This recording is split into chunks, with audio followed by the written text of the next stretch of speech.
All right, so in the 4.9, we're going to compare functions. So we're comparing the rate of change.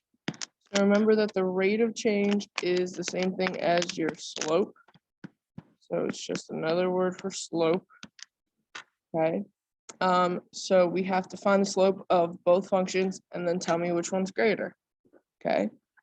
So in this case, remember the equation is y equals mx plus b. Slope is your m. So our slope in function 1 is 10. Now, for function 2, we need to find the slope using the y2, y1, x2, x1 formula. You could use any ordered pairs. I'm going to use these two because there's no negatives in them.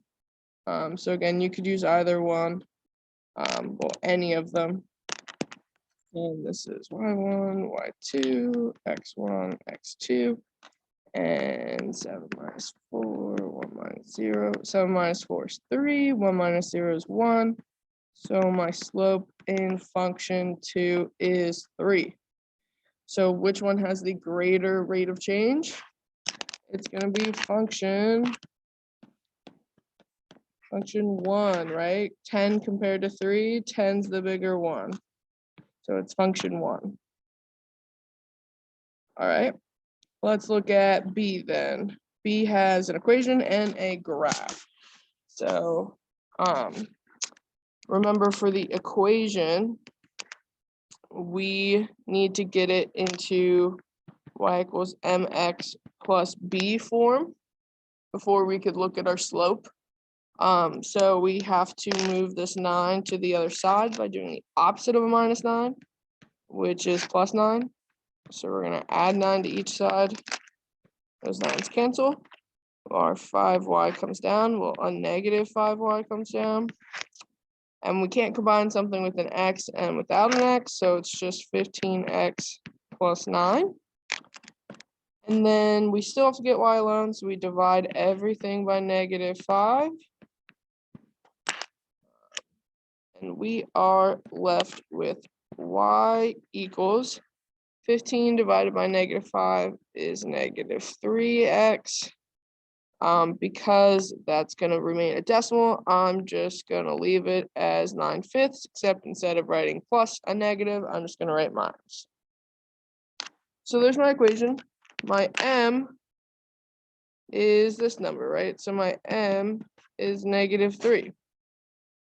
Now, from the graph, I have to find my slope by doing my rise over my run. Okay. So we're doing my rise. So I gave you the 2 points, a point here and a point here. So we find my rise, which is 2. We find my run, which is 3. Now it's going to the right, so it's going to be positive, right? So my rise is 2/3. So that is my m. My m is 2/3. So which one's bigger, negative 3 or 2/3? Well, 2/3 is positive and negative 3 is not. So function 2, right, has the bigger rate of change. All right, I want you to try the third one. So I want you to try number 3 right now. Try to find the rate of change, aka the slopes, and then we'll compare them. Okay, so pause right now and try to find the slope of both function 1 and 2.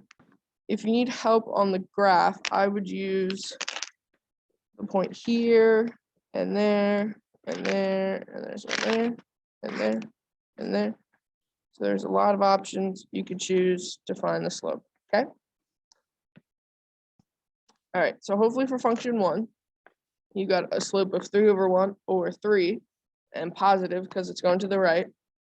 For number 2, hopefully you got a slope of 4/2, aka 2. So now comparing them, 3 to 2, which one's bigger?